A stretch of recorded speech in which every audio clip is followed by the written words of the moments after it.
My name's David Crepaz-Keay. I'm here from the Mental Health Foundation. I'm very excited to be here, and I'm also very excited already to recognise some friendly faces in the audience. What I'm going to cover today is a little bit of the background context of AI in mental health use.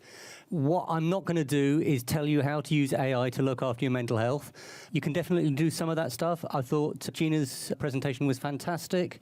I'm going to touch on it a little bit and give some guidelines.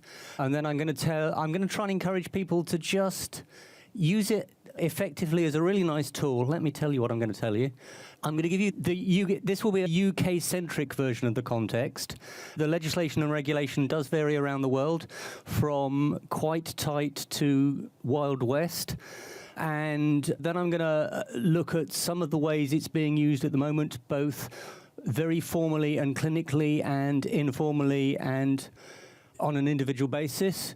I'm going to look at everyday prompting and what people are doing that's good and helpful and maybe slightly more risky.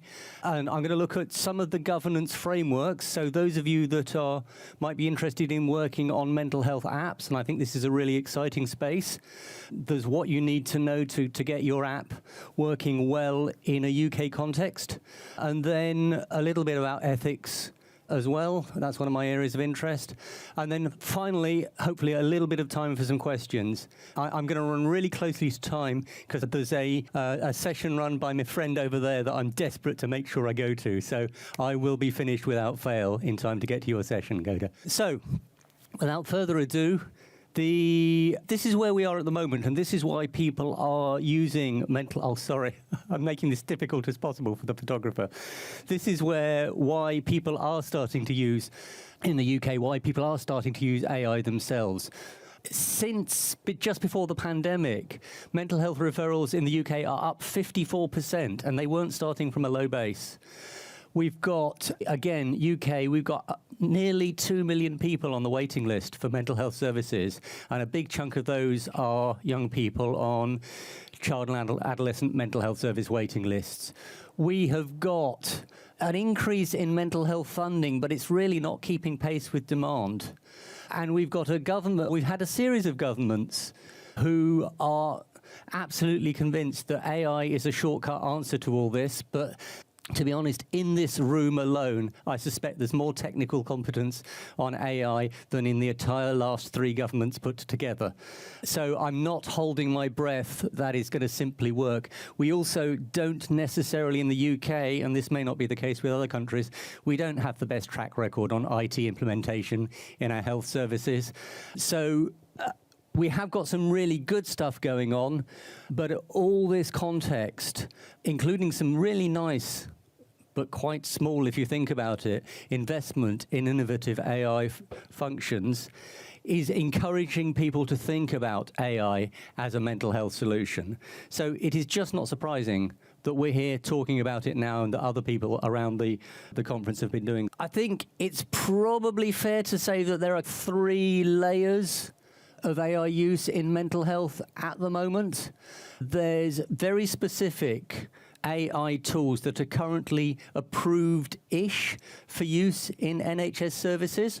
And when I say approved-ish, anyone who knows the UK will know that there's an organisation called NICE, a government organisation called NICE, which is the organisation that approves the use of any medical intervention.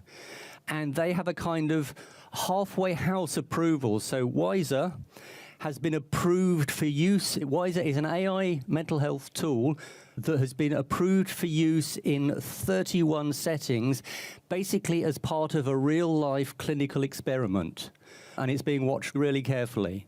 There is one other tool which is not strictly AI, but is certainly using generative learning to assist therapy, and I can't remember the name of that one.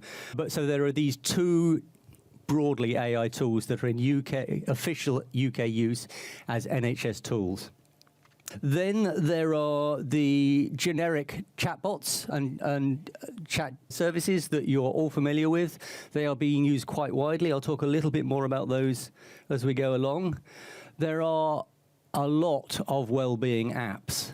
And we have an organisation called ORCA, which is the organisation for the for research into care and health applications. I will double check what that acronym stands for anyone who's interested. They have a quality control system for these apps, and again, one of the challenges in this field is just how fast these apps are appearing. But when they last did a thorough review, more than 2/3 of the apps that they looked at didn't reach basic quality standards. And I think that's the issue. The issue is that the field is developing so quickly, and governments and regulators and advisors just can't keep up, which makes it very difficult to understand what we can and can't do safely.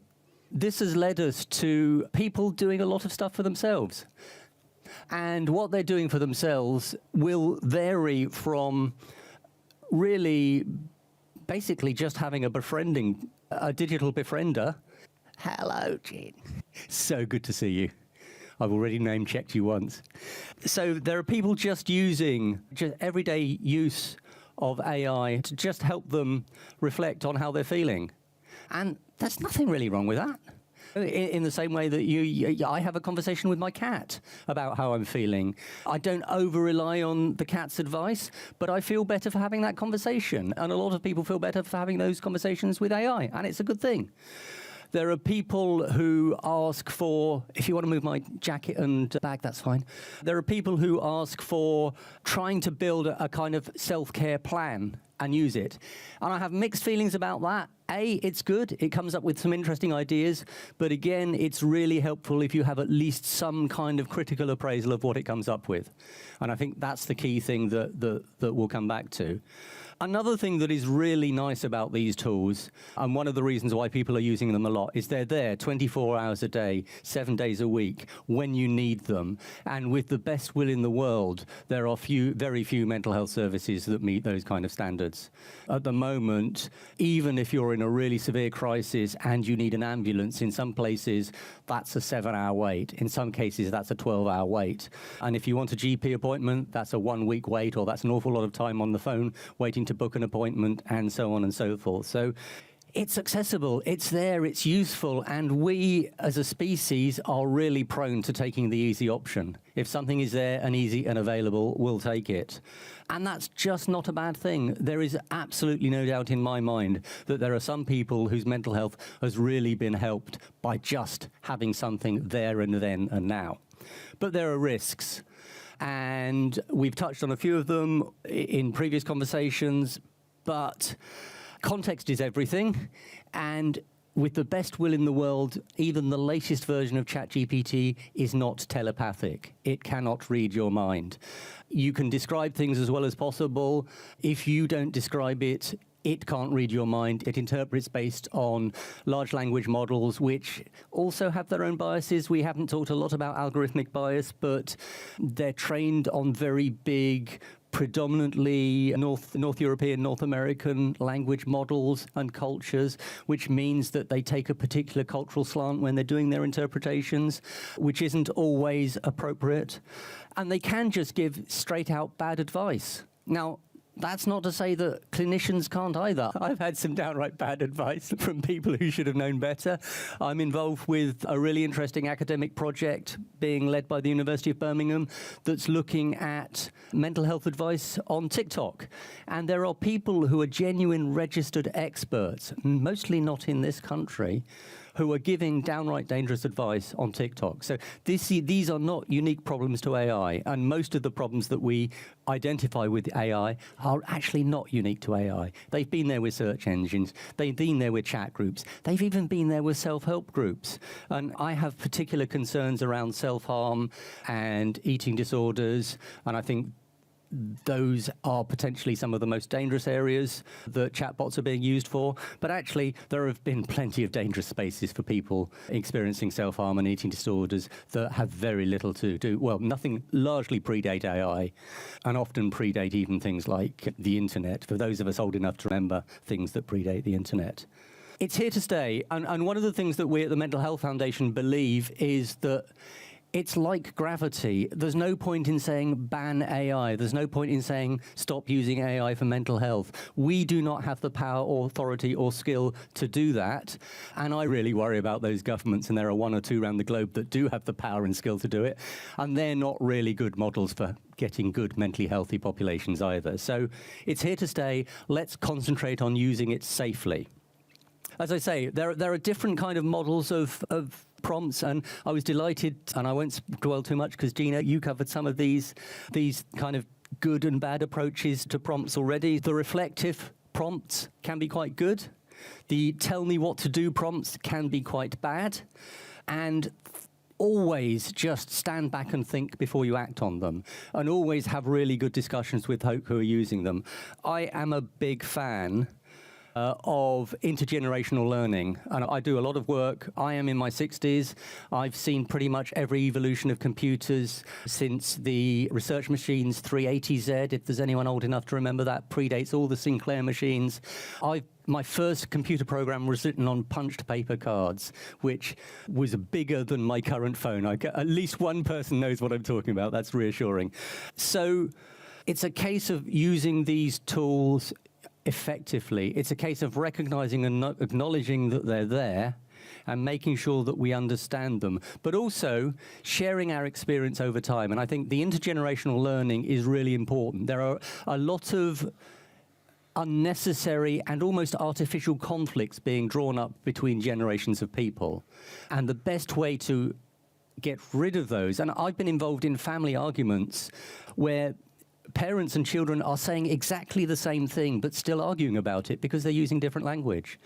And living through the pandemic, I saw some really good examples of grandchildren helping grandparents get online and create social connectivity. I saw grandparents give really good support to their children who are missing their school and their school friends. So intergenerational activity is one of those things that we need to do more of in AI. I'm really pleased today to not feel like I'm the only person over 20 or 30 or 40 or 50. It gets fewer and fewer people every decade I add, but it is really nice to think that this is something that we're all taking seriously and we're all contributing to and learning from.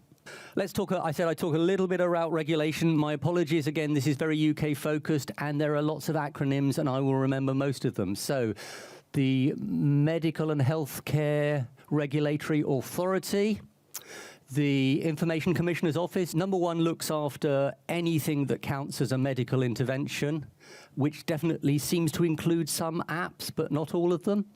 The Information Commissioner's Office covers things like privacy and data protection, so we'll all have been familiar with one of the issues about these things is data leaks and who gets to find out that you're a vulnerable person because you're talking about your vulnerabilities to these apps. And we know that there have been apps that have been set up simply to collect the identities and details of vulnerable people for their market value. That's the Information Commissioner's Office. Care Quality Commission, they are another of our regulators. They are definitely more in the space of making sure that things that are used in actual healthcare and social care settings are properly done and oh, good heavens, what's the HRA? Forgotten the HRA. I'll come back to that one. And NICE, I've mentioned already, the National Institute for Clinical Excellence, as was. I think it's got a slightly longer name now, but they haven't changed the acronym. And they basically do the cost-benefit analysis. So they decide whether a treatment constitutes value for money. Now, their processes historically are long and complicated, which is why they have this fast-track interim system that they're using for WISER and other things in that digital space. We're expecting UK AI bill in 2026, next year. Don't know what that will be like. Don't know if it'll happen, but it's definitely likely to be there. Whether that will absorb things like the online safety legislation, which has gone through in the UK and is already starting to have both positive and negative impacts. It's probably produced the biggest upsurge in VPN use that we've seen in the UK. But it's also made some steps towards protecting children and young people from inappropriate online stuff. I don't know how that will fit in with the UK AI bill.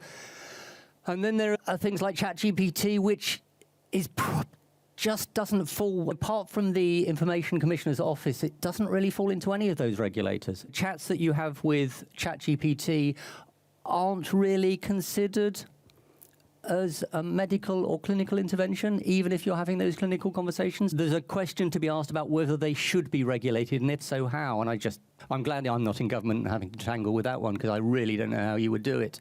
And then there's been work on what professionals, health and mental health professionals, think about it. And of course, they are a biased group because, like many of us in the world, they're worried about AI taking over their jobs. That doesn't mean that their view should be gospel, but largely speaking, their view is that AI could be a good complement to professional interventions, not a replacement for it. And that feels to me like a really sensible piece of middle ground.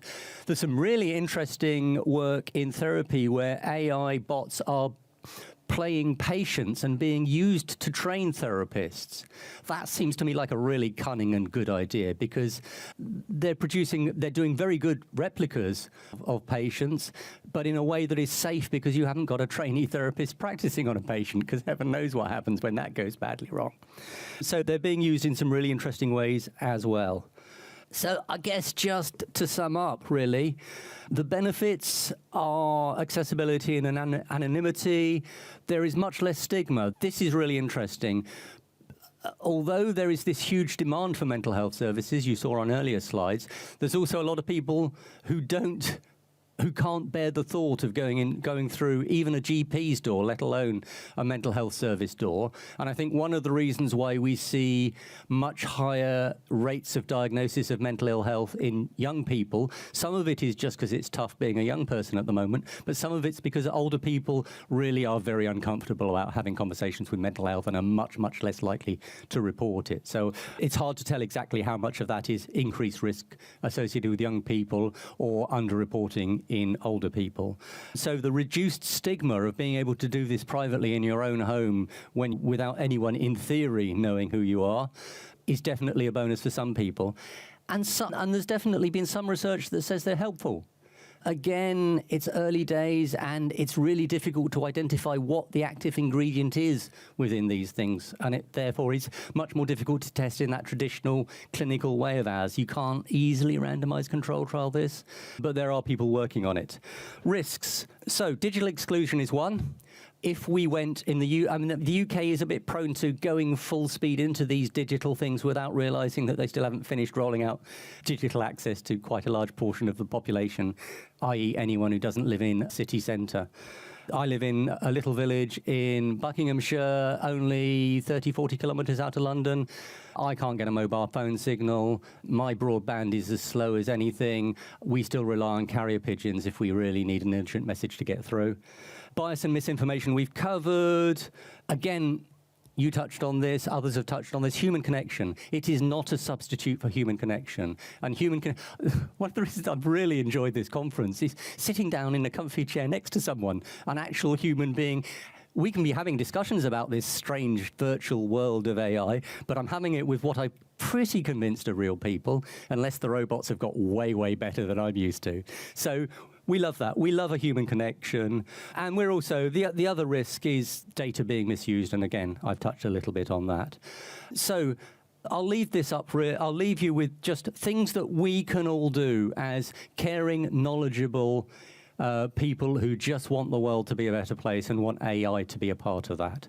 I hate it when we go, and the media are really prone to this, organizations get instantly polarized. You're either for or against anything. I am such a bad decider that I've spent my life sitting on pretty much every fence available. And I am basically think it's here. I'm neither for or against it. Actually, if pushed, I'm for it, but we want to do it properly. We particularly want to promote AI literacy, make people understand how to use these things well. I've spent quite a lot of time in the world of health literacy, mental health literacy, IT literacy, and it is really important that we make these things, we give people the skills to use things well. And I think the intergenerational learning will be a big part of that. Co-design, encouraging more people who understand mental health well to be designing these tools. That will really help. And then just make sure that the human connection remains central to this, and that this is an absolutely vital tool that is complementary to human connection and not a substitute for it. So anyone who is interested in following up with this, My email address is up there. I think it'll probably be accessible through this network anyway. Hopefully the slides will be available to folk as well. I'd like to give big thanks to two people who've really helped me with the background for this. Ruth Page, who is the prof who's leading that amazing piece of work for University of Birmingham and other bits and pieces. They analysed more than 20,000 TikToks that were effectively mental health advice for accuracy, safety, and so on. And Sarah Jowett, who is one of my researchers at the Mental Health Foundation, who's done some brilliant scoping work on this. We are doing quite a lot of work in this space. I would love to, anyone who's interested in mental health and AI, I would love us to have maybe some follow-up seminars or webinars and just keep the discussion going, because I don't have any of the answers. I have a lot of the questions, but I think the more we talk about this, the more likely we are to do it well and the less likely we are to make a complete pig's ear of it. Thank you very much, everyone, and hopefully we have some time for questions. We do. Fantastic job. Yeah, I love the combination of these two topics. I think is so important, what you've been able to bring and what, Gina, you brought as well. So yeah, happy to open up questions. We got one in the front. Are you familiar with AI psychosis? Are you familiar with AI psychosis? As in AI having psychosis, or psychosis used as an early intervention in AI? Sorry, AI used as an early intervention in psychosis? Neither. Okay. AI causing psychosis. Haven't come across that yet. I'm not entirely surprised that it's a possibility. I think you'd probably have to have a high predisposition for it to be a trigger, but I have, in my lifetime, I've received diagnosis of psychosis, so I have been there. I've lived through times when we've actually used things like online avatars to help manage hearing voices, so it has been used as a tool for psychosis management, and there are some really interesting interventions. I can see that it might, but I think you'd probably have to be at quite high risk of that for it to trigger it.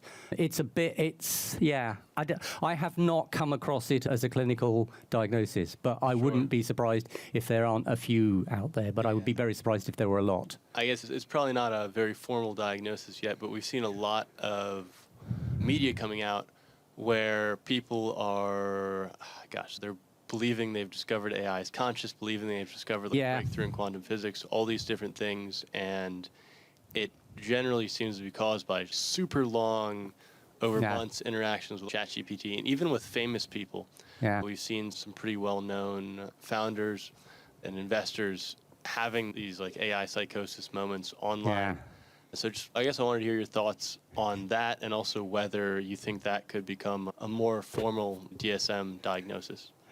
DSM has quite a track record of adopting diagnoses, so I'm never going to bet against DSM 6 or 7 down the line having it as a diagnosis. It's definitely a risk. It's one of these really interesting things, because I think one of the protective factors in a modern digital world is paranoia. And I have a high level of paranoia, so I don't trust anything much, which is why I'm deeply skeptical. And I think it's more likely to make me more paranoid, which could increase my risk of relapse of psychosis, so I can see that. I can definitely see people believing it to be something that it isn't, and I can see that's definitely a risk. And I think that's where the AI literacy is really important, getting people to understand that. But I think people have believed television programs to be true. People have believed newspapers. Anyone of a certain age will remember that high point in UK journalism, the publication of the Hitler Diaries by the Sunday Times. Completely fictional work, complete forgery, and yet it was completely believed. Now, that was done at a time when there were still enough checks and balances to stop that being believed. If that were done on X and the person promoting it were Elon Musk, all the amount of science in the world that says these are forgeries would not necessarily be enough to stop a mass delusion of that type. So I think there is a risk of it being used to generate mass delusions, but I think we just need to give people the skills and literacy to know how to have intelligent conversations with it and not get drawn into that. That makes sense. Thank you. I don't know. It's an interesting one. Question, great answer. Unfortunately, we're at time. I know we could probably go forever, but I also know you want to go to see your friends. I definitely do. Door. So a big round of applause. That was amazing, yeah. Thank you. And I will be around after the next session, so if anyone wants to catch me, anyone wants to email me, please email me.